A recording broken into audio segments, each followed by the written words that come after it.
Friends, welcome to the channel entrance exam guide. So friends, आज हम इस video में जो बात करने वाले इस वीडियो का आज का जो टॉपिक है गाइस, काफी ही इंटरेस्टिंग टॉपिक है।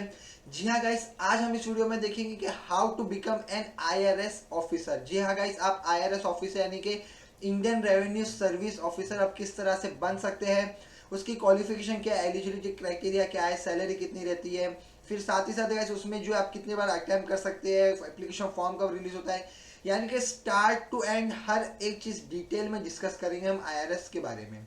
तो चलिएगा, इस वीडियो शुरू करने से पहले अगर आपने अभी तक हमारा चैनल सब्सक्राइब नहीं किया तो चैनल को सब्सक्राइब कर लीजिए। साथ ही साथ जो बेल आइकन बटन है उसे दबाना ना भूलें, ताकि अगर इन फ्यूचर हम कोई भी नया अपडेट डालते हैं सिविल सर्विस एग्जाम्स के रिगार्डिंग या कोई और नया वीडियो डालते हैं तो हम आपको जो है अपडेट कर पाएंगे, आपको वीडियो के माध्यम से नोटिफाई कर पाएंगे। तो चलिए गाइस, अब हम स्टार्ट करते हैं आईआरएस ऑफिसर के बारे में और डिटेल में जानना। सो गाइस, सबसे पहले अगर आप आईआरएस ऑफिसर बनना चाहते हैं, इंडियन रेवेन्यू सर्विस आप ज्वाइन करना चाहते हैं, तो उसके लिए आपको जो एक एग्जाम देना रहता है, सिविल सर्विस एग्जाम जिसे कहते हैं, जो कि कंडक्ट ऑर्गेनाइज करवाया जाता है यूपीएससी के द्वारा। अब गाइस, इसी एग्जाम के थ्रू आप आईएएस, आईपीएस, आईएफएस भी बन सकते हैं।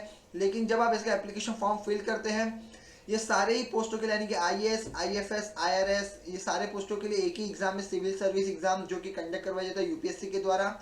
जब आप इसका एप्लीकेशन फॉर्म फिल करते हैं तब आपसे पूछा जाता है कि आपके प्रीफरेंस जॉब यानी कि आईएएस है या आईएफएस या आईआरएस जो भी है, जो आपको सेलेक्ट करना है, तो उसके हिसाब से, मार्क्स के हिसाब से फिर आपको जो पोस्टिंग दी जाती है। तो चलिए, इस एग्जाम के लिए यानी कि सिविल सर्विस एग्जाम को अप्लाई करने के लिए गाइस कुछ एलिजिबिलिटी क्राइटेरिया आपको सबसे पहले सेटिस्फाई करनी रहती है।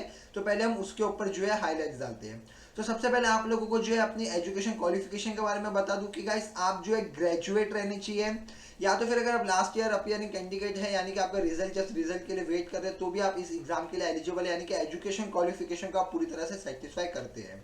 फॉर एग्जाम्पल, अगर आपने बीबीए किया है, बीकॉम किया है, बीएससी, बीसीए, इंजीनियरिंग, मेडिकल, किसी भी फील्ड में आपने ग्रेजुएशन किया, आपके पास डिग्री है और आप एक भारतीय नागरिक है, इंडियन सिटीजन है, तो आप जो एजुकेशन क्वालिफिकेशन को जो पूरी तरह से सेटिस्फाई करते हैं।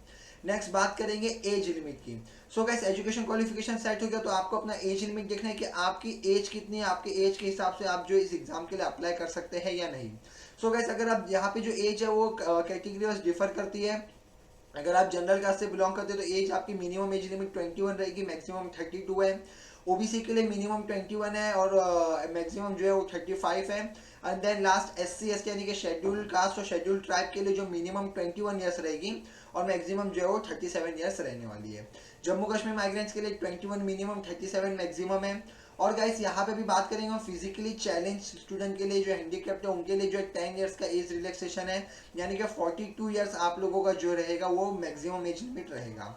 डिसेबल की बात की जाए, डिसेबल पर्सन जो है उनके लिए गाइस, जनरल कैटेगरी वालों के लिए 37 मैक्सिमम एज लिमिट है और ओबीसी के लिए जो है 38 है और एससी एसटी के लिए जो है 40 इयर्स एज लिमिट रखी गई है। सो गाइस, इसके हिसाब से आपको जो है अपनी एज लिमिट जो है देखनी होगी कि आप जो है इस एज लिमिट के जो है बिटवीन में आते हैं कि नहीं। अगर आप इसके बीच में है तो ही आप इसके लिए एलिजिबल है, अगर इससे कम हो या मैक्सिमम एज लिमिट से ज़्यादा हो तो आप लोगों को प्रॉब्लम फेस होता है, आप इस एग्जाम के लिए अप्लाई नहीं कर सकते। बात करेंगे इसके एप्लीकेशन फॉर्म के। इसका एप्लीकेशन फॉर्म कब रिलीज होता है? सो गाइस, इसका एप्लीकेशन फॉर्म जो है मोस्टली फरवरी में रिलीज होता है। लास्ट ईयर भी फेब में रिलीज हुआ था, तो होप्स हो कि इस बार भी जो है फेब में ही आप लोगों का एप्लीकेशन फॉर्म रिलीज होगा। और गाइस, अगर आप चाहते हैं कि एप्लीकेशन रिलीज होते हैं आपको वीडियो के माध्यम से अपडेट कर दिया जाए, नोटिफाई किया जाए, तो चैनल को सब्सक्राइब कर लीजिए, ताकि जैसे इसका फॉर्म रिलीज होगा हम आपको अपडेट कर देंगे। साथ ही साथ उस वीडियो में ये भी बता देंगे किस तरह से आप अपना एप्लीकेशन पूरी तरह से फिल कर सकते हैं, उसके स्टेप बाय स्टेप प्रोसीजर पूरा हम जो आपको एक्सप्लेन करेंगे। अब बात करते हैं अटेम्प्ट की, कि आप आईआरएस का एग्जाम कितनी बार अटेम्प्ट कर सकते हैं। सो अगेन गाइस, ये वापस से डिपेंड करता है आपके कैटेगरी ऊपर, आपके कास्ट के ऊपर। जनरल कास्ट वाले स्टूडेंट जो है वो 6 बार अटेम्प्ट कर सकते हैं, ओबीसी वाले जो स्टूडेंट है 9 बार अटेम्प्ट कर सकते हैं और एससी एसटी कास्ट के स्टूडेंट अनलिमिटेड टाइम जो है, एन नंबर ऑफ टाइम जो है वो इस एग्जाम के लिए अप्लाई कर सकते हैं। बात करेंगे जम्मू कश्मीर माइग्रेंट्स की, तो गाइस वो अप टू द उनका जो एज लिमिट है उस पर डिपेंड करता है कि कितनी बार वो अटेम्प्ट कर सकते हैं।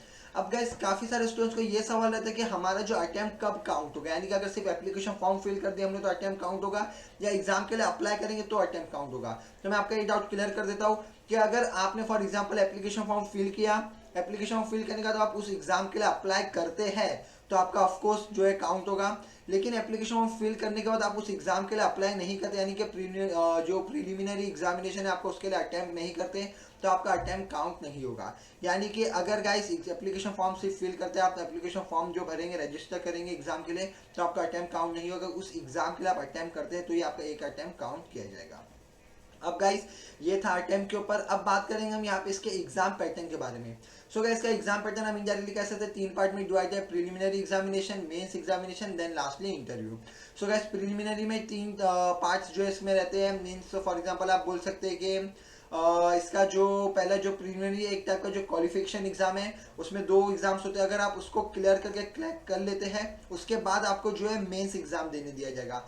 मेंस एग्जाम में कैसे आपका जो मेरिट बेस्ड रिजल्ट निकाला जाएगा, कट ऑफ सेट किया जाएगा। जब आप वो कट ऑफ के ऊपर या कट ऑफ जितने मार्क्स आपने स्कोर किए रहेंगे तो आपको फर्दर स्टेप यानी फर्दर प्रोसेस यानी कि इंटरव्यू के लिए भेजा जाएगा। अब गाइस कई बार क्या होता है कि स्टूडेंट्स जो रिटर्न एग्जाम की प्रिपरेशन में जो इंटरव्यू के लिए प्रिपेयर नहीं हो पाते और फिर वो रिटर्न एग्जाम तो क्लियर करके क्रैक कर लेते हैं, लेकिन जो इंटरव्यू रहता है उसमें वो फेल हो जाते हैं।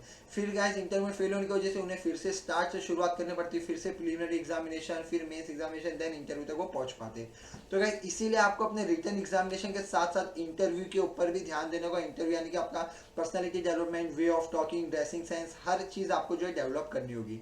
तो गाइस अगर आप चाहते हैं कि इंटरव्यू में आपको हेल्प हो तो चैनल को सब्सक्राइब कर लीजिए, क्योंकि हम आपको इंटरव्यू के ऊपर भी काफ़ी सारे video updated interview, live interviews जो रहते हैं, मीन्स जो IAS, IFS, IRS ऑफिसर से जो इंटरव्यू में क्वेश्चंस पूछे जाते हैं उनके इंटरव्यूज भी हम यहाँ पे अपलोड करते रहते हैं। तो गाइस आप लोगों को हम अपडेट कर पाएंगे, आपको नोटिफाई कर पाएंगे अगर आपने जो हमारा चैनल सब्सक्राइब करके रखा होगा। सो गाइस आई होप कि ये सारे के सारे जो भी पॉइंट्स मैंने बताया अब आपको क्लियर हो चुके रहेंगे। अब एक और माइंड में जो स्टूडेंट्स के आता है कि अब ये सब हमने जो पढ़ाई करके अगर हम क्वालिफाई कर लेते तो सैलरी क्या रहेगी। सबसे मेन एक्सपेक्ट रेशियो जो रहता है वो सैलरी का। लेकिन इस सैलरी से पहले मैं आपको बता दूंगा कि IRS के अंदर कितने डेजिग्नेशंस रहते हैं, कौन से डेजिग्नेशंस रहते हैं। तो पहले हम डेजिग्नेशन डिस्कस करेंगे, उसके बाद उस डेजिग्नेशन की कितनी सैलरी रहती है वो हम यहाँ पे इस डिटेल में डिस्कस करेंगे। सो गाइस जो यहाँ पे डेजिग्नेशन है, सबसे पहले डेजिग्नेशन आता है प्रिंसिपल कमिश्नर का। उसके बाद गाइस आता है principal chief commissioner of income tax. Then उसके बाद जो आता है joint commissioner of income tax. उसके बाद deputy commissioner, commissioner of income tax, chief commissioner of income tax, assistant commissioner, additional commissioner of income tax. So guys ये सारे के सारे जो डेजिग्नेशन थे जो मैंने आपको बताया स्टेप बाय स्टेप। अब गाइस इस डेजिग्नेशन की गाइस जो सैलरी है वो मैं आप लोगों को बता देता हूँ। सो गाइस यहाँ पे जो सैलरी है हर डेजिग्नेशन की अलग अलग है। लाइक जो प्रिंसिपल कमिश्नर है उनकी सैलरी गाइस 67,000 से लेकर 79,000 तक रहती है। फिर principal chief commissioner of income tax जो रहते हैं उनकी 80,000 सैलरी फिक्स रहती है guys. Then joint commissioner of income tax की जो सैलरी रहती है वो 15,600 से लेके 39,100 तक रहती है, और उसके साथ गाइस उनका जो प्लस ग्रेड पे मिलता है 7,600 रुपीज का। देन बात करेंगे डेप्यूटी कमिश्नर की बात की जाए तो 15,600 से लेकर 39,100 तक सैलरी रहती है, और यहाँ पे जो ग्रेड पे है उनका वो है 6,600 रुपीज का ग्रेड पे रहता है। कमिश्नर ऑफ इनकम टैक्स की बात करें तो 37,400 से लेकर 67,000 तक सैलरी रहती है, प्लस ग्रेड पे मिलता है गैस उनको 10,000 रुपीज का। Chief commissioner of income tax का गैस जो सैलरी रहता है वो 75,000 से लेकर 85,000 तक उनका सैलरी रहता है। फिर असिस्टेंट कमिश्नर की सैलरी जो है 15,600 से लेके गाइस जो 39,100 तक रहती है, प्लस ग्रेड पे मिलता है उनको 5,400 रुपीज का। और lastly guys additional commissioner of income tax की जो सैलरी रहती है वो 37,400 से लेके 67,000 रुपीज तक, प्लस ग्रेड पे मिलता है उन्हें यहाँ पे 8,700 रुपीज का। सो गाइस यहाँ पे जो है डेजिग्नेशन भी क्लियर हो गया आप लोगों को, सैलरी भी मैंने बता दी। मीन स्टार्ट टू एंड पूरा जो है IRS के बारे में हमने फुल डिटेल में डिस्कस कर लिया है। इनकेस अगर आपको और कोई डिटेल चाहिए या फिर अगर आपको फिर भी कुछ डाउट है तो गाइस डिस्क्रिप्शन में आप लोगों को टेलीग्राम चैनल की लिंक मिल जाएगी। वहाँ पे आपको जो भी डाउट है, जो भी डिटेल्स आपको जानना है वहाँ पे पूछ सकते हैं। मैं जरूर आपकी मदद करने की पूरी कोशिश करूंगा। उसी के साथ गाइस अगर ये वीडियो अच्छा लगा, वीडियो नॉलेजेबल रहा हो तो प्लीज लाइक कीजिए, शेयर कीजिए, सब्सक्राइब कीजिए, और हाँ बेल आइकन बटन दबाना ना भूलिए। Thank you friends and best of luck for your future.